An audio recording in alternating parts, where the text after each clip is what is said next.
Donc, on va se présenter à notre tour. Moi, je m'appelle Miguel Lambert et je suis employé du FIFEM, mais aussi scénariste et réalisateur de films jeunesse et de tout autre film. Et je vais continuer avec... Allô, moi c'est Justine, celle qui était en retard pour le panel. Dans le fond, je suis scénariste et réalisatrice. J'ai fait un court-métrage jeunesse qui s'appelle La mort le bikini et je suis aussi monteuse dans la vie. Voilà. À moi. Bonjour, mon nom est Ariane Roy-Poirier. Moi, je suis la directrice générale et artistique d'un organisme qui s'appelle Plein Écran ou Pleins Écrans, si vous préférez. C'est au choix. Et en fait, on est un organisme qui vraiment se consacre au court-métrage. C'est le format qu'on a choisi. Et on fait beaucoup de jeunesse à travers ça, à travers différentes initiatives. Fait qu'on pourra en parler plus en détail. Allô, moi c'est Marc-Olivier, je travaille chez Welcome Aboard, qui est une boîte de distribution de courts-métrages située à Montréal. On distribue entre autres des films jeunesse, incluant quelques films à Miguel. Donc c'est ça, on fait festival et vente et promotion de courts-métrages. Bonjour, je réalise qu'on a vraiment tous les corps de métier. Fait que moi, je suis en production pour compléter le tour. Fait que j'ai ma boîte qui s'appelle La Boîte à Fanny et on produit du court et du long, fiction, live action et animation. Merci à tous de votre présentation. Donc aujourd'hui, c'est un panel de discussion sur le court-métrage jeunesse, sa présence actuelle et son avenir. Ce que j'aimerais qu'on fasse, c'est vraiment qu'on puisse discuter ouvertement. Comme je l'ai mentionné tantôt, si vous avez des questions sur nos interventions, n'hésitez pas à lever la main. Je vais agir en tant qu'animateur, donc je vais vous voir la main, je vais vous mentionner. Et quand ça va être le temps, je vais vous pointer comme ça. Marc-Antoine? Des balances à présenter. Donc Marc-Antoine a une très bonne question, qui est un commentaire. On va commencer avec ça. Maintenant qu'on s'est tous présentés, on va vous présenter une petite bande-annonce pour vous introduire à notre festival.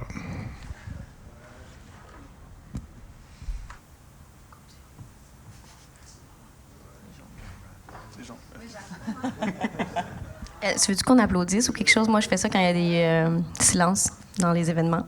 C'est une bonne raison. Je pense qu'on peut juste faire du filler talk. D'accord. Nos histoires en disent long sur nous. Elles racontent ce que nous aimons et comment. Ce qui nous touche, nous étonne ou nous effraie. Elles disent ce que nous étions et ce que nous deviendrons. Nos histoires façonnent qui nous sommes. Voilà pourquoi le Fonds des médias du Canada accompagne le meilleur des histoires canadiennes et autochtones. Merci d'ailleurs au Fonds des médias du Canada pour leur participation à notre événement.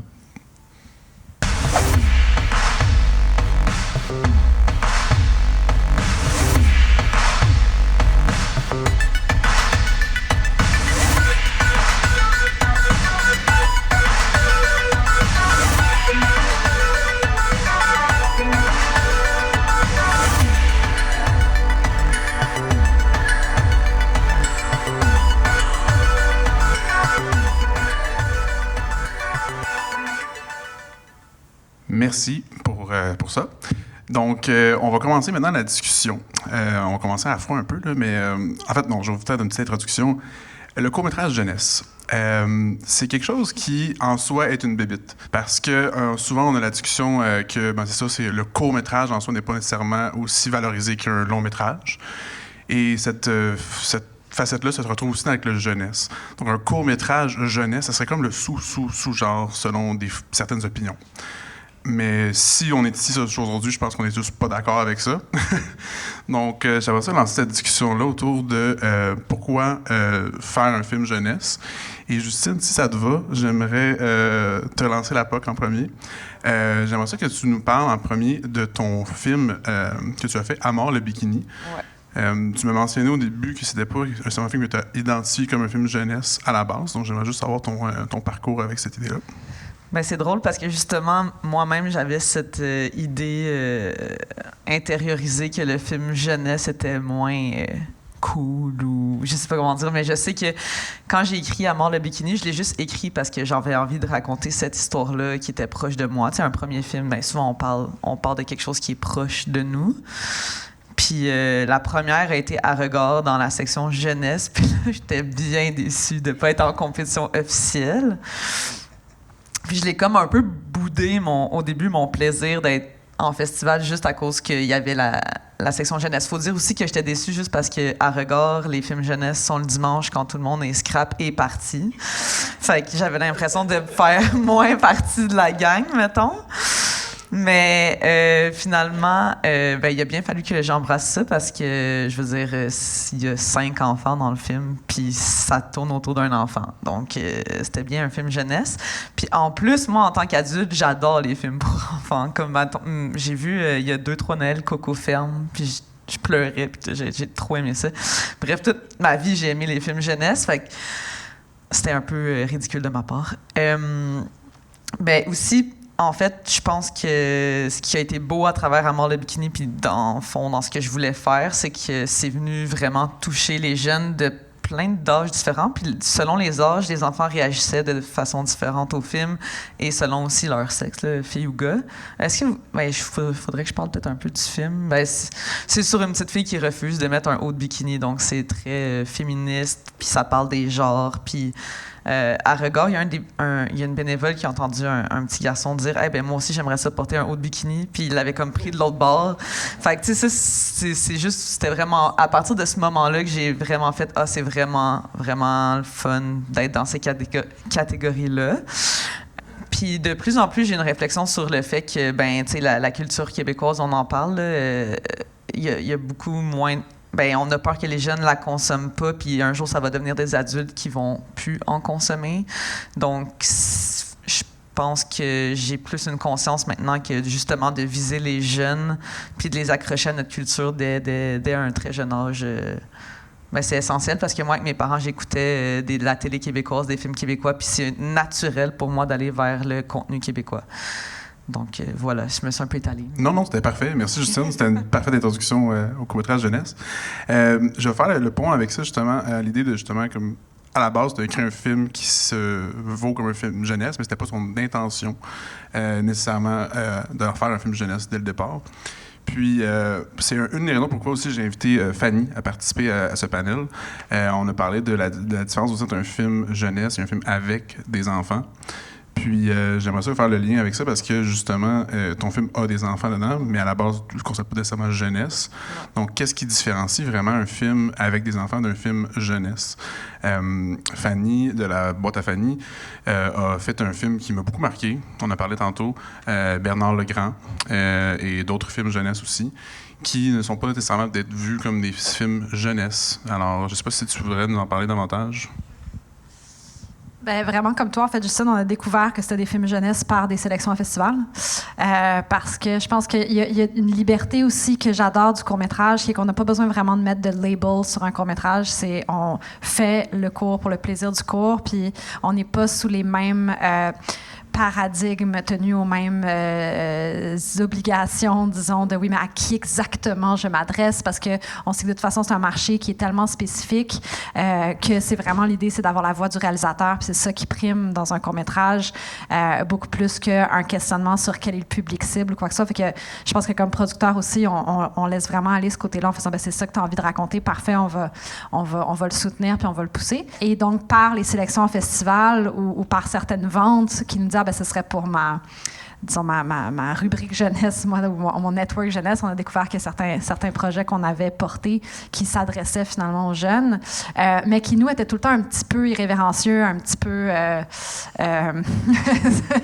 qui n'étaient pas... mettons qu'à prime abord, on ne pensait pas vraiment que ça s'adresserait aux jeunes, puis je pense que ça a été un des éléments les plus intéressants, en fait, justement, c'est de dire quand on pense comme adulte, en fait, mais qu'on raconte l'histoire avec des enfants, et souvent, c'est inspiré par l'enfance des réalisateurs ou par rapport à leur point de vue, par rapport aux enfants autour d'eux. Il y a une certaine maturité, en fait, naturelle. En fait, ça appelle à la maturité naturelle des enfants. Et on a eu des réactions vraiment hyper intéressantes. Tu sais, justement, il y a 2 courts-métrages. Bernard Legrand, que c'est l'histoire d'un petit garçon de 10 ans qui refuse de grandir et donc qui se construit un habit anti-grandissement parce qu'il trouve que le monde adulte est vraiment très déprimant, qui serait très actuel de nos jours, même si ça a été fait il y a 12 ans. Et ça se termine par lui vraiment vraiment qui envoie chier, mais littéralement en faisant un fuck you à tous ses amis et ses parents dans un ralenti 360. Et les jeunes, genre, capotaient dans la salle et ils demandaient la permission après s'ils avaient le droit de faire des fuck you. Fait que genre, c'est beaucoup excusé aux parents. Mais ils adoraient le côté, justement, on représente un jeune de 10 ans qui, de un, monte de l'initiative, puis de deux, ben, a pas peur d'envoyer chier les adultes. Puis le plus récent qu'on a fait, qui s'appelle Chat mort, c'est vraiment une jeune fille à qui ses parents sont pas capables de lui dire que son chat est mort, fait qu'ils empaillent son chat, puis ils font comme si le chat était encore en vie. Mais elle, tout le long, sait que son chat est en vie, mais elle pense que ses parents sont pas prêts à faire face à la mort. Fait que c'est vraiment par rapport à la maturité des enfants, puis comment on les prend finalement souvent pour être émotivement moins capables d'en prendre que ce qu'ils sont réellement. Et ça a ouvert vraiment des discussions hyper intéressantes avec les jeunes dans les festivals qui disaient ben, souvent on a l'impression que les films nous prennent peut-être un petit peu pour plus stupides, mais on est intelligents. Puis on est comme mais oui, complètement. Tu sais. Et c'est ce que je trouve le fun avec le court-métrage aussi, c'est de dire on est vraiment dans aucun impératif en termes de marché. Et donc on peut se permettre de parler aux jeunes d'une façon complètement différente de comment on le fait en long métrage. Puis moi, c'est cette liberté-là vraiment que j'adore du court-métrage qui se retrouve à parler aux jeunes. Je vais dire ça comme ça plutôt que le court-métrage jeunesse. Mais je peux rajouter quelque chose. C'est ça, ben justement, comme Fanny, j'avais pas écrit À mort le bikini pour les enfants, puis finalement, ça l'a tourné que ça les rejoignait beaucoup, puis que c'en était un. Mais justement, souvent, ces films-là, ben, ça ouvre aussi une grande... Tu sais, comme j'ai fait plein de festivals jeunesse, mais après ça touchait les adultes, les parents venaient me voir, ça touchait vraiment tout le monde. Puis là, justement, j'embarque dans une web-série pour Télé-Québec, puis là, ils m'ont dit, ça, c'est 8-12 ans. Puis c'est comme, des fois, j'utilise des mots, puis là, la productrice est comme, non, mettons ça, c'est pas pour des enfants de tel âge. Puis c'est comme, OK, c'est vraiment... Ils ont vraiment plus une science très, très marketing derrière ça et des qu'en dira-t-on si un enfant entend ça. Puis fait que le court-métrage est vraiment plus libre, justement, que la télé. Ouais, je suis en train de... C'est ça, on dirait que c'est un effort de l'encadrement pour fournir quelque chose de responsable envers les jeunes. Mais c'est un peu du maman poule. Là, on est tellement essayé de les protéger qu'on ne les laisse pas explorer quelque chose des fois avec les sujets. Est-ce que selon vous, quelqu'un va partager cette idée, est-ce que selon vous, il y aurait une approche différente pour réussir à convaincre les gens de faire des sujets plus risqués? Grosse question, peut-être je peux aller plus slow que ça. Ben, en fait, je vais te lancer la balle, Marc-Olivier, sur notre film qu'on a fait ensemble. Juvénile. C'est le dernier court-métrage que j'ai fait, court-métrage jeunesse. Puis c'est un film qui raconte un peu la masculinité toxique, les relations toxiques qui s'en sortent autour de nous quand on est jeune et comment ça peut nous influencer. C'est un film qui, malheureusement, n'a pas tant fonctionné en festival. Puis, je n'aimais pas ça de ta faute du tout, là. Moi, je suis très content du résultat du film. Mais il tombait beaucoup dans des zones grises. Où est-ce qu'il va, ce film-là? Comment qu'on le place? Comment qu'on le présente? Est-ce qu'il va choquer et tout? Donc, je me demandais, toi, qui as beaucoup d'expérience en distribution, qui a distribué beaucoup de courts-métrages jeunesse, qui a aussi d'autres types de films, est-ce que tu reçois une approche différente quand tu te proposes un film jeunesse qui semble peut-être plus risqué ou plus différent de ce que la norme pourrait être? Bonne question. En fait, c'est sûr que peu importe le film qu'on va distribuer, on va réfléchir à OK, comment ce film-là, où est-ce qu'on pourrait le placer, c'est quoi la meilleure stratégie et tout. C'est sûr qu'il y a un film qui est clairement pour enfants, qui a vraiment une espèce d'esprit et de vibe enfant, donc il n'y a pas de gros mots non plus. C'est comme un peu naturel que ça va être un parcours jeunesse. Dans le cas de, mettons, Juvénile, là, c'est un film avec des enfants, des ados, de quoi, 13, 14 ans, peut-être même 13 ans, avec, là, il y a de l'alcool, il y a des cigarettes, fait que ça entre déjà dans un territoire un peu plus adulte. Déjà que les films pour ados, je trouve que c'est un peu plus difficile à programmer pour les festivals parce que les festivals jeunesse, des fois, ils se rendent pas jusqu'à ce public-là. Puis dans les festivals généralistes, ils n'ont pas non plus nécessairement ce public-là. Il faut que les adultes puissent vraiment pouvoir relate aussi à ces personnages-là. Fait que c'est toujours un petit peu plus difficile. C'est tous des défis qu'il faut comme observer. Puis des fois, t'es de bonne foi au début, puis tu penses que oui, ça va full fonctionner, mais des fois, ça fonctionne pas comme tu le voudrais. T'sais, moi, je fais partie de ceux que les festivals jeunesse devraient programmer des trucs plus durs puis plus challengeants aussi. Moi, quand j'étais jeune, je regardais pas ce qui était 8 ans et plus. Quand j'avais 8 ans, là, à la télé, je regardais ce qui était 13 ans et plus. Je voulais tout le temps comme un peu grandir trop vite, un peu, de ce qui m'était présenté à la télé, du moins. Donc, pour moi, quand je distribue des courts-métrages jeunesse, ben, j'y vais aussi avec la même naïveté. Puis, ça, je veux pas changer ça. Je trouve ça cool aussi. Puis, il y a des festivals qui sont game de prendre ces risques-là. Puis, ça, c'est très le fun. Ouais, je dirais que ça prend beaucoup d'ajustements. Il faut que tu essaies des trucs. Des fois, c'est les festivals qui vont te dire « Ah, ben ça, non, c'est trop adulte. Ça, c'est pas pour notre public. » et tout ça. Il faut juste que tu t'ajustes puis que tu lâches pas. Que tu lâches pas. Bien, je trouve juste ça intéressant parce que je pense que le FUFEM est un très bon exemple d'un festival qui les prend, ces risques-là, puis qui va explorer plein de territoires avec les jeunes pour avoir travaillé avec Joanne au FUFEM. J'ai un exemple quand même très précis. On avait commencé une compétition de court-métrage avec le jury enfant, puis on avait bien hésité à programmer J'aime les filles de Diane Obom-Sawin, de Obom, qui est un magnifique film qui parle d'homosexualité. Et on avait hésité quand même parce que, en toute honnêteté, je pense qu'on a toujours plus peur des parents que de la réaction des enfants, des parents ou des institutions là, quand il s'agit des écoles ou quoi que ce soit. Mais on a osé et on a été fortement récompensés de ça parce que le jury l'avait choisi comme film gagnant. Ça avait remporté le prix. Le jury enfant, là, tout à fait. C'était des enfants de 11, maximum 12 ans.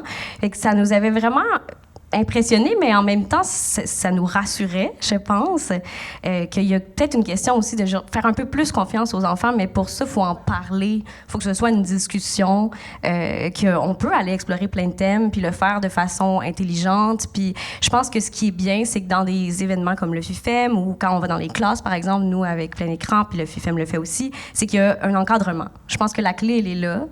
Elle est dans accompagner les contenus, les présenter de la bonne façon. Fait que c'est sûr qu'en festival, ils n'ont pas toujours ce luxe-là.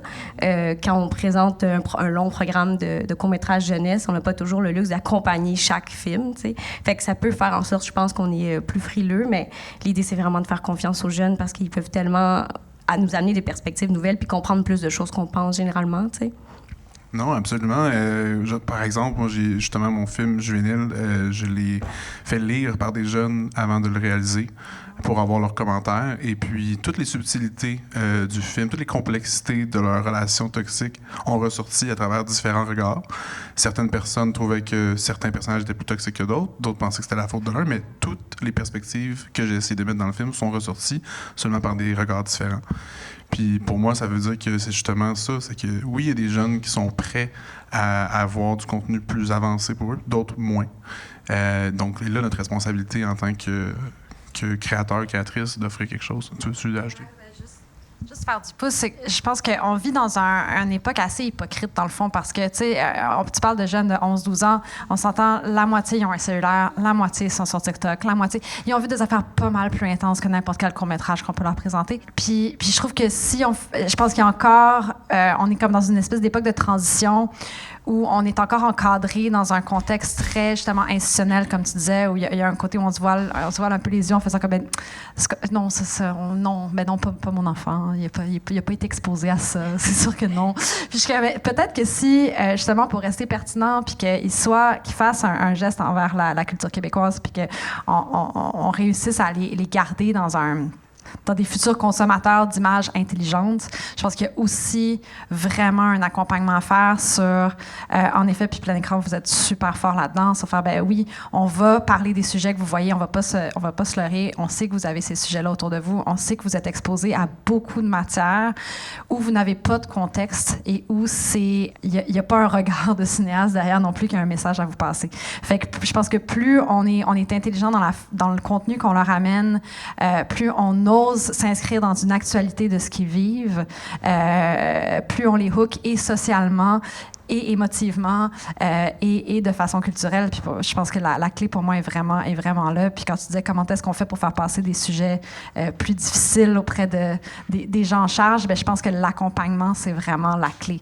C'est-à-dire, oui, on va présenter un film dur ou on va présenter un film qui parle de quelque chose qu'ils ont, ne serait-ce qu'en ce moment, on est dans une période de guerre quand même assez hallucinante, mais les enfants l'entendent, il n'y a pas façon des shield away de ça. Fait que comment est-ce qu'on l'amène dans leur univers, mais en leur offrant un terrain où ils peuvent s'exprimer aussi sur comment ils se sentent par rapport à ça via l'art, parce que c'est ça. Bon, là, je m'emballe, mais voilà, vous avez compris.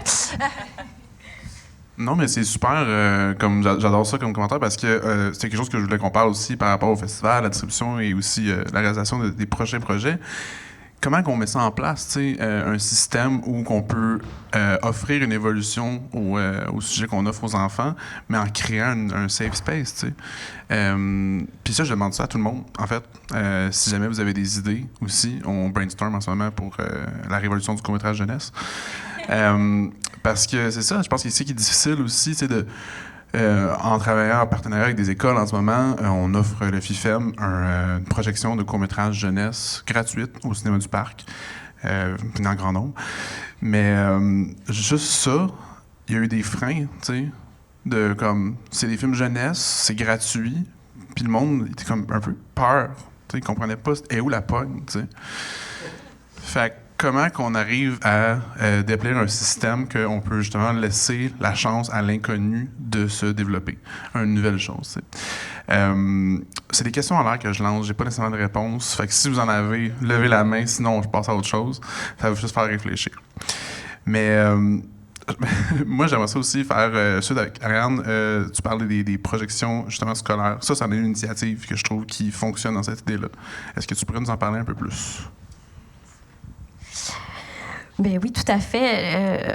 Je pense que les projections ou les ateliers dans les écoles, leur but premier, c'est... En tout cas, moi, la façon que je le perçois, la mission qu'on a, même avant de faire entrer en contact avec la culture québécoise, je l'avoue, c'est de donner des outils aux jeunes pour décoder les images parce qu'ils sont dans un monde inquiétant, comme tu l'as nommé, Fanny. Fait que je pense que ça, déjà, c'est essentiel, puis c'est la base, qu'ils soient capables de lire les images, de comprendre les intentions derrière, toutes ces choses-là. Mais après, très souvent, en effet, on est le premier contact avec la culture québécoise dans les classes, surtout à Montréal. C'est quelque chose qui est absolument essentiel, mais qui est très difficile. Je pense qu'on le vit. Moi, je peux le dire en toute transparence, cette année, le volet scolaire, il est en décroissance à plein écran parce qu'il y a des coupures partout. Tout le monde le vit, évidemment. Fait que ça, c'est sûr que ça fait mal parce que on sait que l'offre, elle est là puis qu'elle est bénéfique. Puis, on essaie vraiment le plus possible que les contenus qu'on explore puissent être réinvestis aussi par les profs, parce que c'est ça la clé aussi quand même. Les profs n'ont pas de formation en cinéma. Très souvent, il y en a beaucoup qui aiment ça, mais quand même, ils ont besoin d'outils, ils ont besoin qu'on les accompagne pour pouvoir eux-mêmes faire une médiation avec les contenus puis les intégrer. Fait que je pense que ça, c'est une des choses qui est vraiment importante. Puis ben, c'est sûr que c'est comme tout en culture, il manque d'argent là, pour qu'on fasse ça. Nous, on aimerait aussi beaucoup en offrir des projections gratuites pour être sûr de toucher des publics super diversifiés, d'aller aussi dans les écoles défavorisées et tout.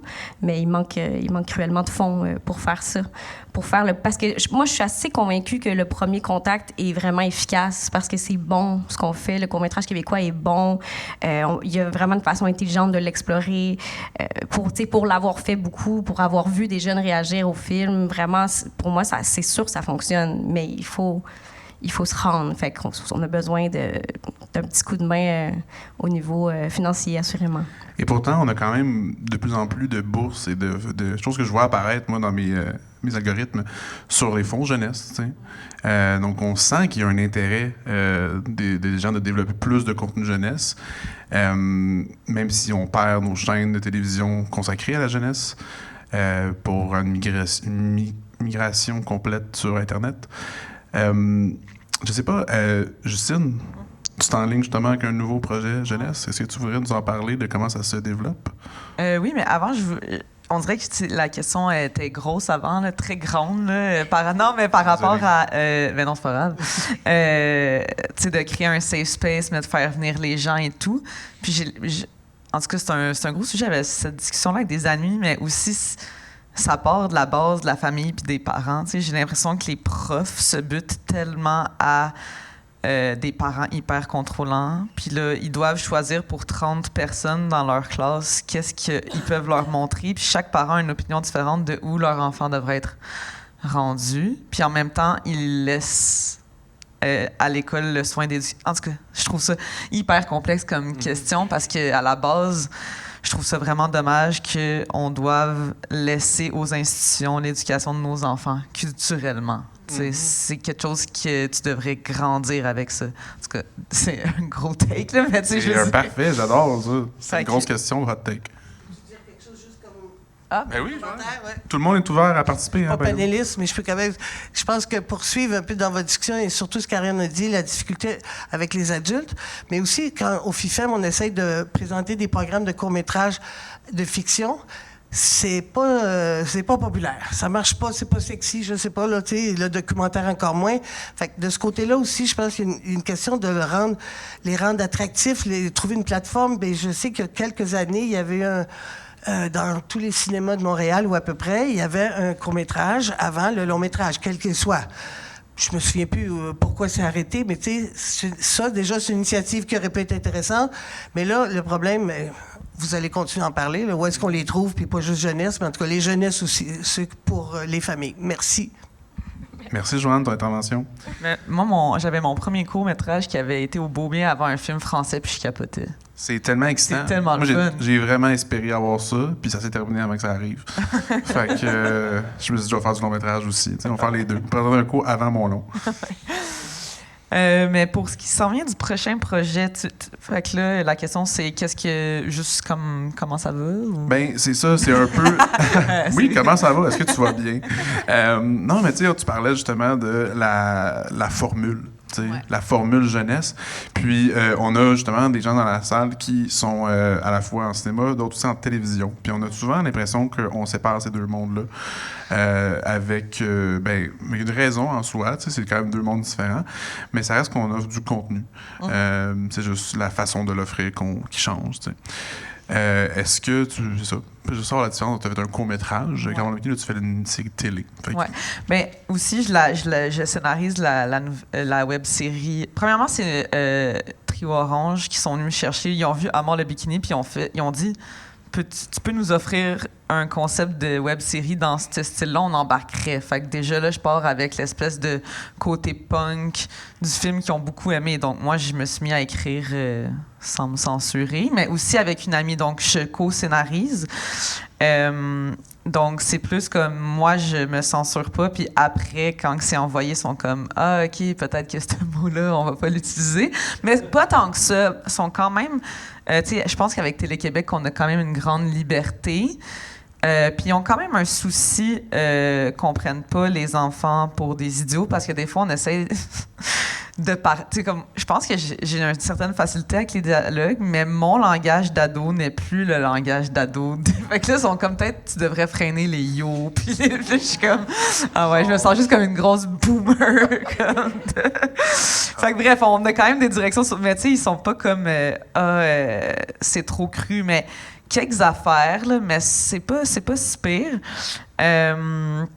Mais je suis pas rendue encore assez loin, on dirait. T'sais, là, ils nous ont financé. Là, on a eu le go de la prod, mais on a écrit juste 3 épisodes. Fait que là, il nous reste 5 épisodes à écrire, puis on part en tournage. Fait que j'ai l'impression que là, dans le... comment finir la série, peut-être comment caster les jeunes, tout ça, il va y avoir des restrictions, là, mais pour l'instant, c'est là que j'en suis. Donc, c'est juste... C'est pas encore si différent que ça, parce que j'ai pas eu affaire directement avec Télé-Québec, mais là, ils rentrent officiellement en ligne de compte. Fait que... c'est avec eux les prochaines années. À suivre, ce qui se passe. Ouais. Mais c'est ça, je pense qu'il y a aussi une partie de... tu pars avec un modèle préétabli de ce que ça peut être. Tu as quand même une preuve de concept avec ton court-métrage. Fait que je pense que ça va te laisser la place pour défendre qu'est-ce qui est important. T'sais. Mais il y a des projets comme des fois qu'on se fait proposer, comme j'ai déjà fait de la pub, où on me dit « Ah oui, on a vraiment beaucoup aimé ça, tu pourrais faire comme ça. » Puis quand tu arrives finalement en prod, là, les freins arrivent, puis c'est comme « Ben, vous m'avez pas choisi pour ça. Oui, mais là, non. » Puis là, finalement, t'es un petit peu brimé. Là. Fait que j'ai juste hâte de voir. Si le rêve va se On te faire. le souhaite. Ouais. On te le souhaite comment ça va se passer.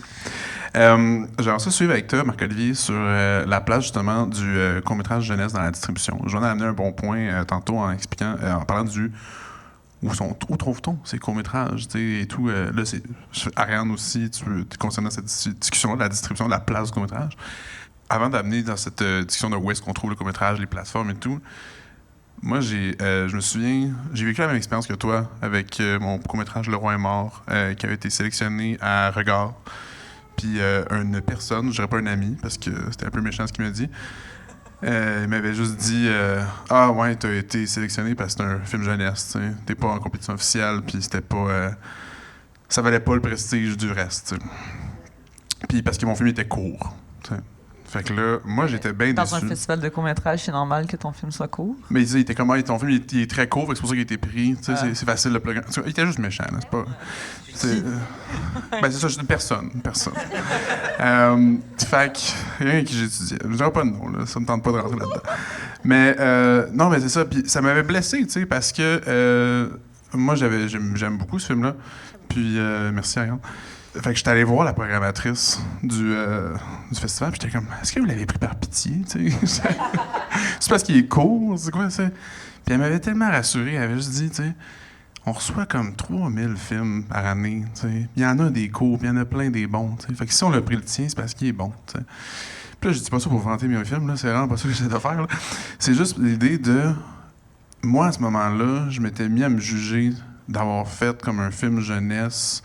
Je sais pas pourquoi, j'avais tout le sentiment que, peu importe le mérite que je gagnais avec ce film-là, c'était juste une sous-catégorie du reste du cinéma. Puis ça m'a mis dans l'idée de vouloir faire du drame. Parce que, pour moi, le drame était beaucoup plus glorifié. Et donc, Juvénile est né dans cette idée-là. J'ai pas réussi à effacer la jeunesse en moi, mais c'est un film jeunesse dramatique. Puis c'est quelque chose que j'ai trouvé difficile après ça à accepter, dans le sens que j'ai senti que j'ai déformé ce que je voulais faire juste parce que je voulais être à la norme de ce qu'on aime et tout. Puis je me demandais, je fais une introduction à tout là, pour ça, là, mais je me demandais juste comment tu vis ta relation avec les réalisateurs qui font des films jeunesse, comment ils s'approchent pour eux, comment ils voient eux leur distribution de films, puis toi, comment tu vois ça? C'est une excellente question. Comme vous disiez tantôt, moi, une partie de ma job, c'est de gérer les attentes des cinéastes. Puis c'est vrai que souvent, les compétitions jeunesse vont avoir un peu moins de hype autour d'eux, du moins autour de moins glamour. Les réseaux des cinéastes aussi, les gens vont avoir tendance à être moins impressionnés. Alors que pour moi, je trouve qu'au contraire, c'est ce qui est le plus... cool, parce que les festivals font tellement d'efforts pour aller chercher un public jeunesse. Par exemple, Regard, oui, le film, la compétition jeunesse est présentée le dimanche après-midi après que toute l'industrie soit partie, mais le film a aussi joué toute la semaine dans des salles remplies d'élèves dans les sections scolaires. Puis ça, c'est le vrai public du film, au final. C'est pas juste de l'industrie. Puis, je pense que au Québec, on a de la misère à faire découvrir le court-métrage ailleurs que dans nos réseaux. Là, je trouve que les festivals, le FIFEM, Regard, il y avait Carousel à Rimouski avant, qui faisaient de l'excellent travail à montrer ces films-là à des jeunes qu'on ne va pas rencontrer après dans un 5 à 7, puis qui n'auront pas nécessairement d'opportunité de réseauter avec eux, mais au moins, on va avoir un ressenti vraiment de c'est comment que ces jeunes-là filent le film dans la salle. Puis ça, pour moi, là, c'est tellement payant.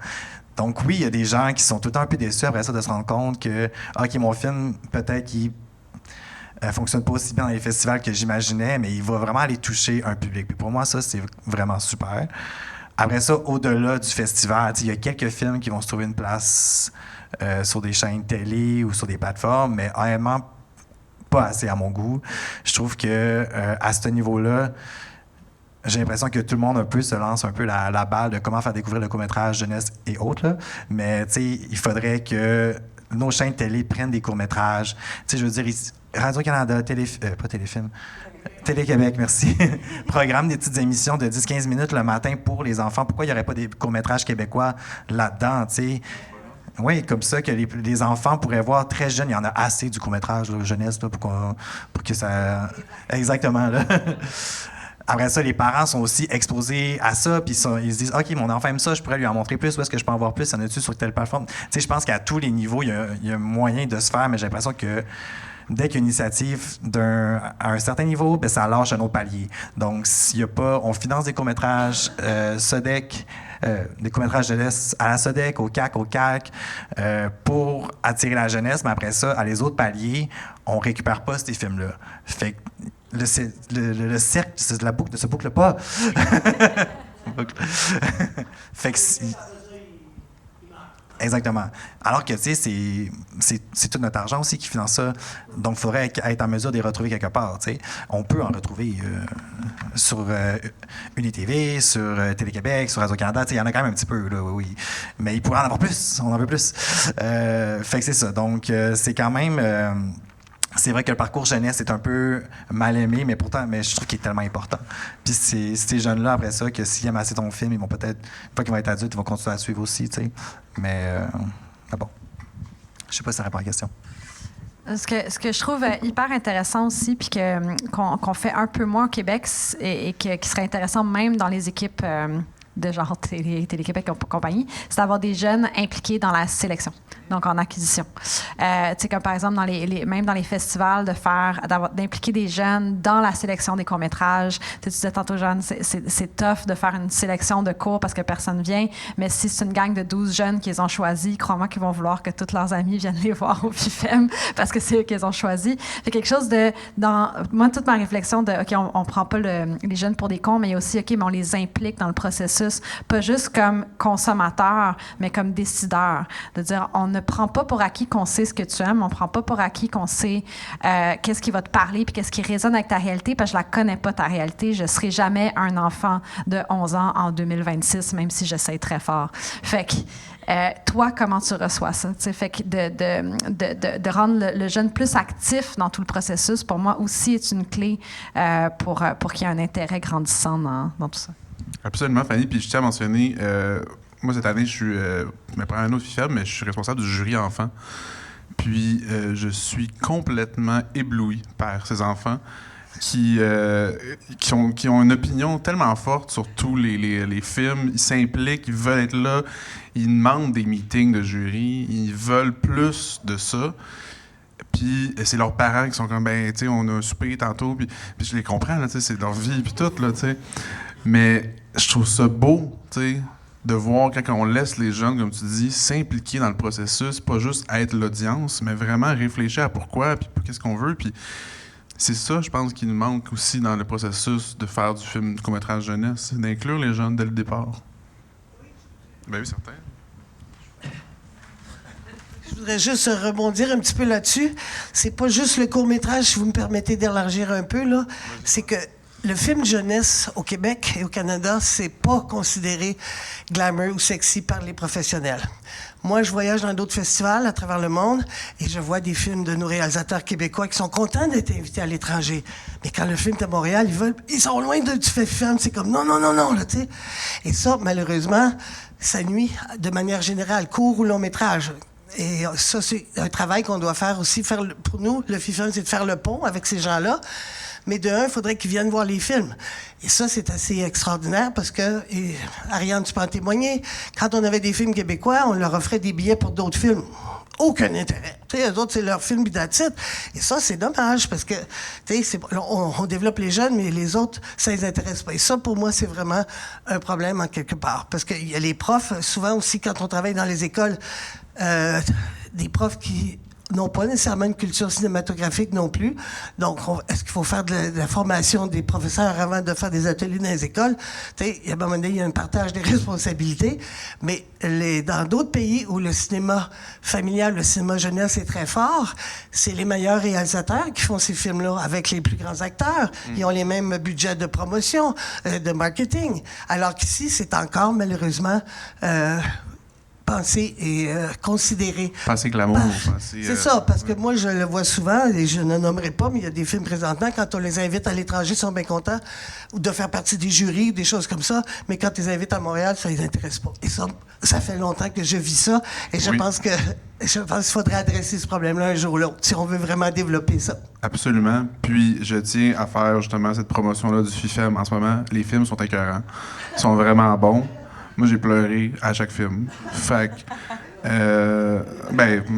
ceux qui étaient censés me faire pleurer, mettons, là, de joie ou de peu importe.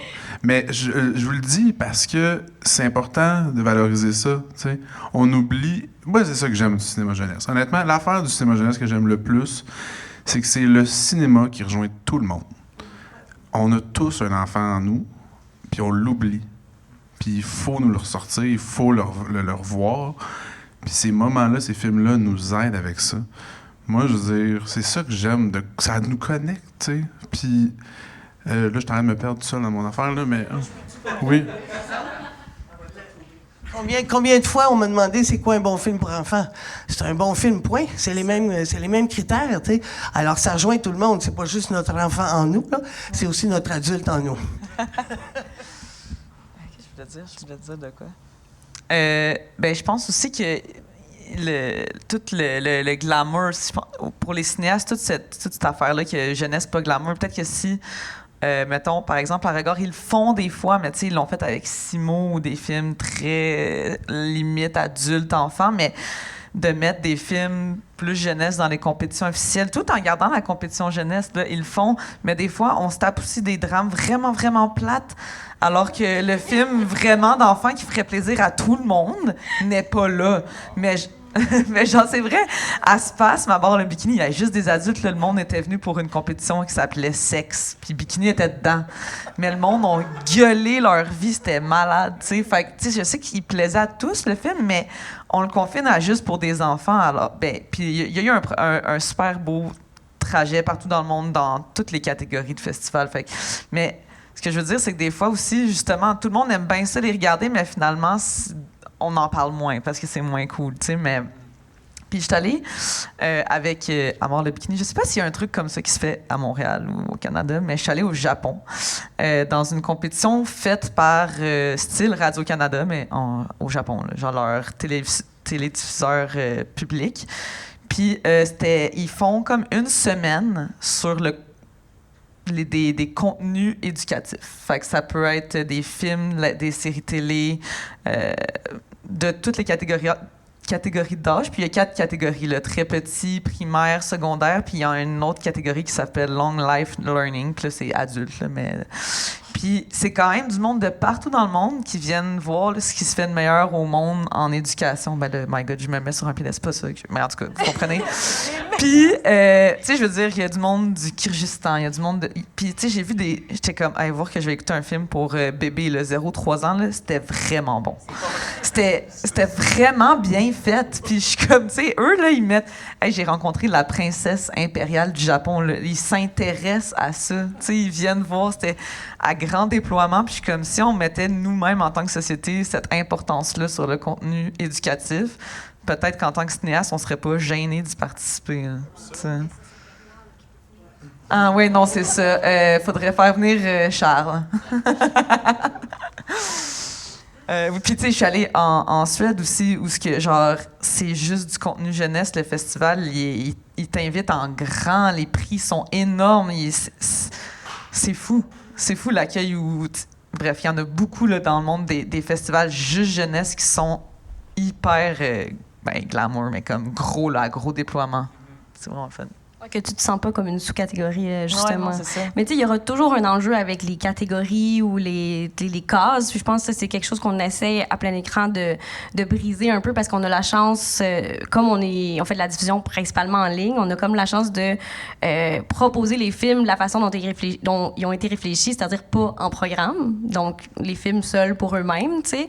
Évidemment qu'on espère que les gens écoutent tous les films disponibles dans la journée, mais l'idée quand même, c'est qu'on peut apprécier là vraiment sans avoir avoir à réfléchir à qu'est-ce qui est venu avant, qu'est-ce qui vient après, parce qu'il y a quand même toute cette réflexion-là comme programmation. Puis je pense que une des choses qui rend ça un peu compliqué, si je prends un festival comme Regard, c'est que c'est peut-être des fois difficile d'imaginer la courbe narrative d'un programme avec un film jeunesse, quand après ça, on a un drame plate qui rentre dedans. T'sais. Fait il y a peut-être ça qui est un défi, mais je pense en effet que je suis absolument d'accord qu'un bon film pour enfants, c'est un bon film, point. Puis je pense qu'on a un travail à faire au Québec, définitivement, de redonner ces lettres de noblesse à ce que c'est.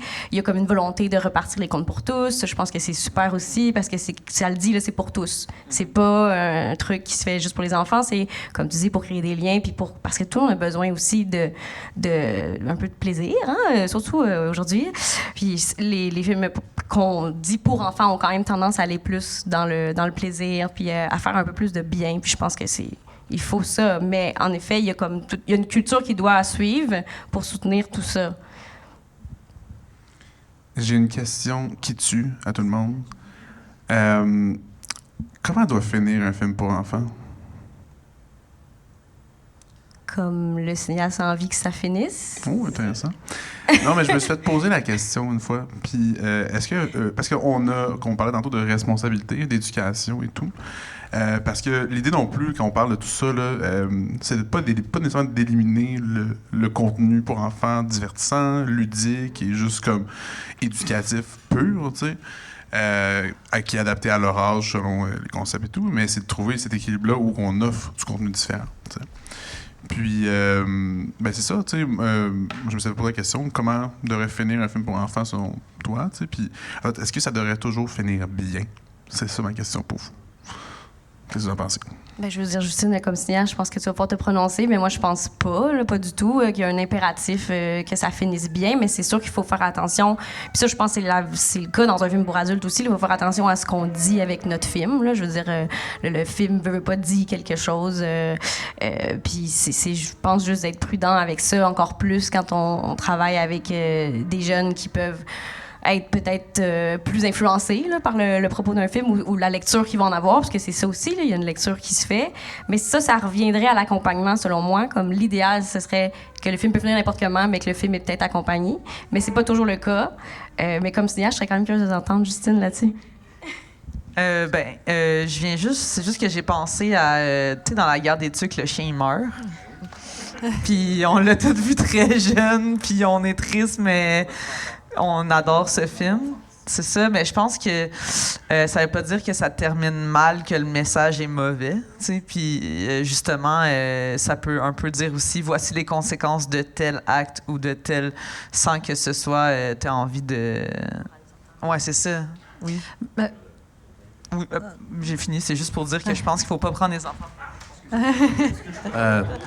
Mais je trouve ça tellement bien comme question, parce que moi, j'ai eu la chance de travailler comme pour le montage financier d'un film qui s'appelle Space Cadet, qui, justement, la fin du film, tu sais, c'est pas hop la vie, là, tu sais, mais la scénarisation a travaillé en sorte, avec la réalisation, tu sais, de trouver une fin qui était plus, disons, digérable par un enfant. Puis, tu sais, je veux dire, il faut faire confiance, on disait tantôt, à l'intelligence des enfants, tu sais, puis les questions d'enfants, parce que la première représentation, c'était bondé d'enfants dans la salle, puis il allait au micro après ça poser des questions, tu sais, puis ça ne les a pas du tout dérangé, la fin. Ils ont posé des questions sur d'autres sujets dans le film qui étaient complètement « Ah, bon, je n'aurais pas pensé à ça », mais sur la fin comme telle, disons, c'était acceptable pour eux. Ils vivent dans un monde, tu sais, ils ne sont pas déplugués de la réalité, les enfants, tu sais, on veut les surprotéger.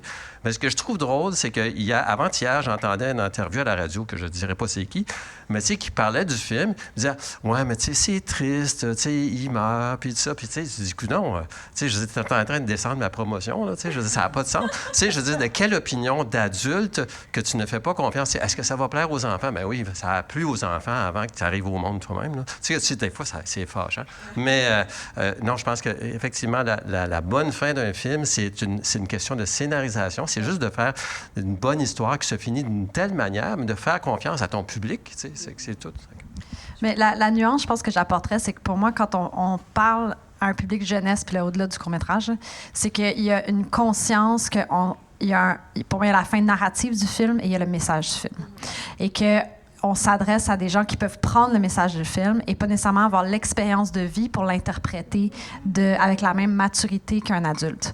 Fait que moi, il y a certains sujets, que ce soit par rapport justement à tout ce qui est les relations interpersonnelles, ta perception de toi, la perception des autres sur toi, toutes ces affaires-là, que je pense qu'on a quand même une responsabilité en tant que cinéaste de dire, OK, qu'est-ce que je porte avec mon film? Qu'est-ce que je laisse comme message? Et est-ce que ce message-là peut être dangereux ou destructeur pour la personne qui regarde ou pour lui envers les autres. Et ça, pour moi, c'est la grosse différence par rapport au public adulte. Tu peux faire un film complètement, presque mal intentionné parce que tu dis, OK, ben ils vont saisir le cynisme et l'ironie et tout ça. Puis mal intentionné, on s'entend, là, je veux dire, qui porte ce double discours-là parce que tu as un public adulte.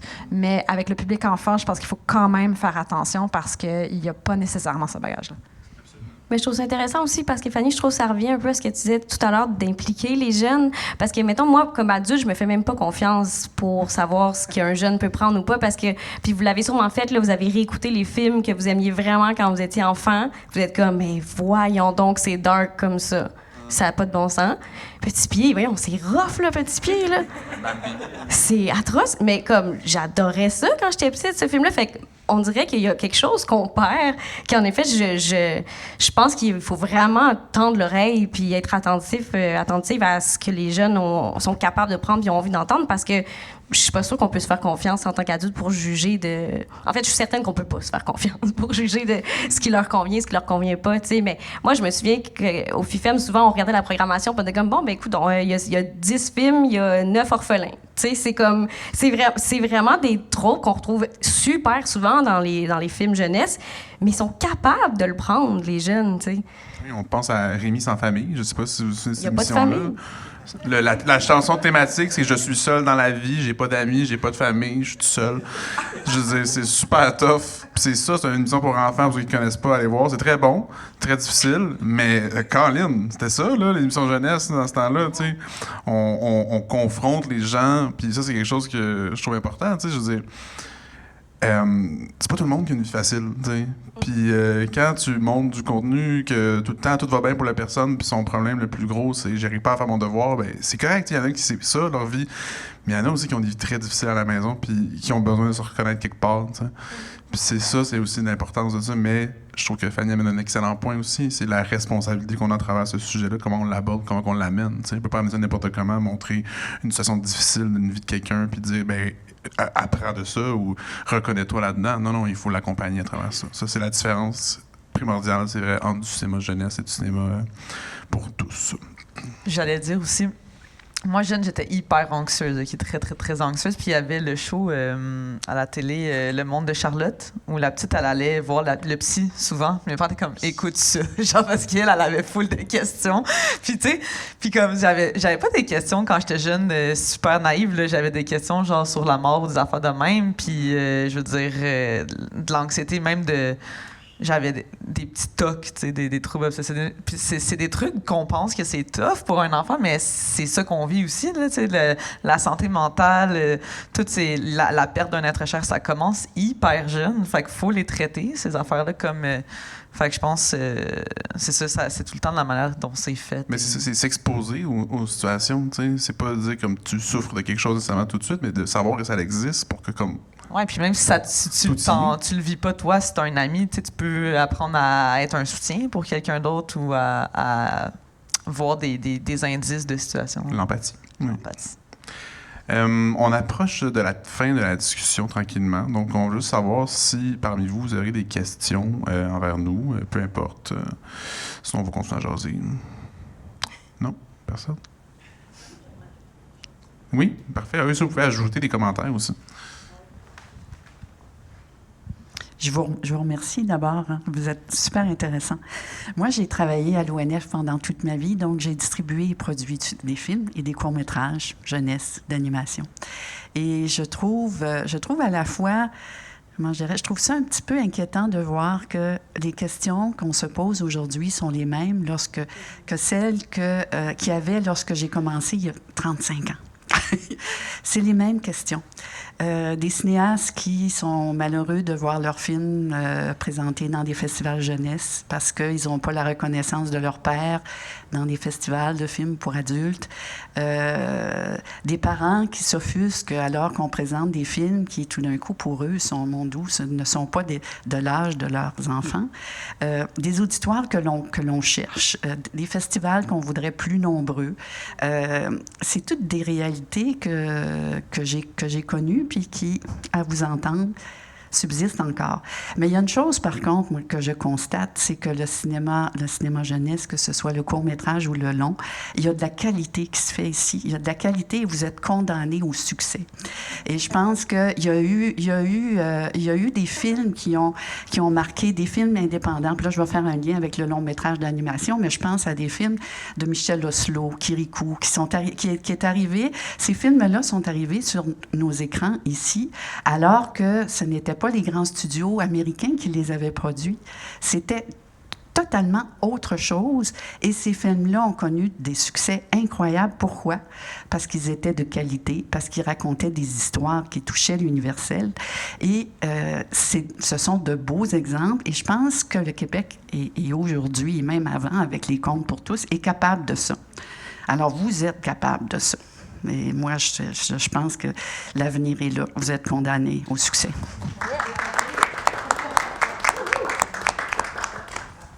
Merci pour les encouragements. Mais c'est vrai que moi, je remarque que le long-métrage jeunesse, vraiment le vent dans les voiles en salle, ça fait des bons chiffres au box-office. Pourquoi ne pas mettre un court-métrage jeunesse devant? Ça pourrait être une belle manière de pousser le court-métrage. Oui, mais finissons avec ça, des initiatives, des idées pour qu'on puisse voir un meilleur jour du court-métrage jeunesse. Parce qu'il y a eu un moment où plein écran en salle a existé, qui était vraiment de programmer un court-métrage avant un long. Puis ça s'est arrêté tout simplement faute de financement. Là. Le programme qui finançait ça avait fermé. Puis on n'a pas trouvé pour l'instant un autre programme pour financer ça, mais c'est pas du tout le seul défi, par exemple, dans la programmation d'un cours avant un long. Il y a énormément de défis auprès des distributeurs, auprès des salles. T'sais, c'est un défi pour tout le monde, cette chose-là. Puis il y a aussi quelque chose de très important qui est souvent pas assez fait, c'est quand même que les gens sachent qu'il va y avoir un court-métrage avant le film, parce que ça crée pas du tout une expérience agréable quand les gens le savent pas. Fait que c'est vraiment important. Là, il faudrait que ce soit mieux expliqué, tout ça, mais c'est sûr que dans un monde idéal, on le ferait, parce que en effet, les courts-métrages n'ont pas assez de visibilité en salle, là, c'est sûr et certain. Ça se limite vraiment principalement au festival. Mais il y a des freins, il y a des défis, mais des initiatives, on essaye plein de choses. T'sais, nous, on travaille maintenant avec Télé-Québec en classe pour mettre à chaque année des films de notre programmation sur leur plateforme, mais faire de l'accompagnement, évidemment. Donc, on fait une fiche pédagogique élaborée et tout, parce que qu'il y ait justement des outils là, pour l'utiliser en classe, les profs. Mais ça, je trouve ça quand même intéressant, parce que nous, quand on fait notre programmation, c'est un comité de sélection qui n'a jamais dans la tête « il faudrait s'assurer qu'on a des films jeunesse ». Absolument pas. On fait notre programmation, on choisit les coups de cœur, on choisit les films qu'on trouve les plus forts, les plus intéressants. Et après, dans ça, on n'a jamais de la difficulté à trouver des films qui vont parler aux enfants, puis qu'on va pouvoir explorer plein de thèmes avec eux, parce qu'on a la chance de faire cet accompagnement-là, d'offrir un guide qui explore. On l'a fait avec Amour le bikini, évidemment, mais on l'a fait avec Un trou dans la poitrine, qui est quand même super difficile là, à recevoir comme film, mais Télé-Québec était tout à fait partant. C'est un gros coup de cœur pour eux, puis ils avaient envie qu'on a exploré ces thèmes-là. Fait que je pense que moi, en fait, ce que je trouve triste, c'est que j'ai l'impression que non seulement c'est comme ce que vous avez vu, mais je pense que c'est pire. Tu l'as dit, là, Rimouski, on a perdu le carrousel. C'est comme, on perd des joueurs. Là. Non seulement il n'y en avait pas beaucoup, mais on en perd. Fait que je pense que c'est très difficile. Mais il faut continuer de se battre, parce qu'on le sait que le cinéma est là. Puis c'est comme, ça revient à ce que tu disais, Marco, la roue est brisée. Là, fait qu'il faut trouver une façon. Je vais juste mettre un autre chapeau pendant juste 5 minutes, parce que je suis aussi vice-présidente de la Fondation René Malo, puis on soutient plusieurs organismes qui organisent justement des projections jeunesse. Puis je veux quand même souligner le travail qui est fait par des festivals comme Regard, comme Plein Écran, le Carrousel le faisait, mais RIP le Carrousel, le FIFEM, de vraiment aller au-delà de, OK, on a nos dates de festival, mais on va avoir une programmation annuelle scolaire et c'est incroyable de voir le travail qui est fait sur l'année, le démarchage, parce qu'en effet, les écoles n'ont vraiment pas ni de temps ni d'argent à accorder à ça. Et de sortir de la région de Montréal, d'aller dans les régions éloignées. Regard, ils partent carrément en van, ils s'en vont au fin fond du Saguenay pour faire des projections dans les écoles, avoir les ateliers avec les jeunes. Fait qu'il y a quand même, on a plusieurs organismes qui travaillent dans l'ombre et qu'on n'entend pas nécessairement, mais qu'on a la chance, nous, de voir passer à la Fondation pour justement s'assurer qu'on essaye de raccrocher le plus de jeunes possible dans cet univers-là de la création québécoise. Puis je voulais quand même vraiment souligner leur travail parce que tout n'est pas noir. Puis pour les courts-métrages en salle, nous aussi, pendant les premières années de la boîte, on arrivait à faire des deals. En fait, on travaillait directement avec les distributeurs pour qu'avant, on essayait de trouver le bon pairing en fait, entre le court et le long pour que ça fonctionne bien. Et c'est vraiment, on a vu la grosse débarque. En fait, ça a été la pandémie, quand les salles ont ramassé la pandémie en pleine gueule et qu'après ça, ils étaient vraiment à maximiser leur temps d'écran, en fait. Donc, rajouter un court-métrage de 15-20 minutes avant un film, ben, ça veut dire perdre une séance par jour, ça veut dire perdre une opportunité de faire des sous par jour. Il faut le payer, il faut le négocier, ce film-là aussi. Donc, ça augmente les frais. Même juste pour des programmes de court-métrage, c'est très difficile de convaincre les salles parce qu'au final, ça coûte plus cher qu'un long parce que là, tu vas présenter 5 films, 5 artistes qui doivent être rémunérés, Mais ça présente quand même un défi économique, là, disons. Mais c'est vrai qu'il y a du travail incroyable qui se fait, puis on va continuer. Je rassure Fanny. Mais c'est ça. Tout n'est pas noir. J'aime bien qu'on finisse sur cette note quand même. Non, exact. Merci tout le monde d'avoir participé au panel de discussion. Pour vrai, ça fait du bien, comme tu dis, de finir sur une belle note parce que oui, il y a des initiatives, il y a des projets qui en cours, il y a plein de gens qui s'intéressent à en faire du contenu de jeunesse. Puis, c'est ça. Je pense que c'est juste l'idée d'apprendre à communiquer entre nous pour qu'on puisse s'aider, en fait, à élever le contenu jeunesse à sa juste valeur puis ce qu'on a besoin que ça doit être pour la relève de demain. C'était bon, ça, je vais finir là-dessus, je pense.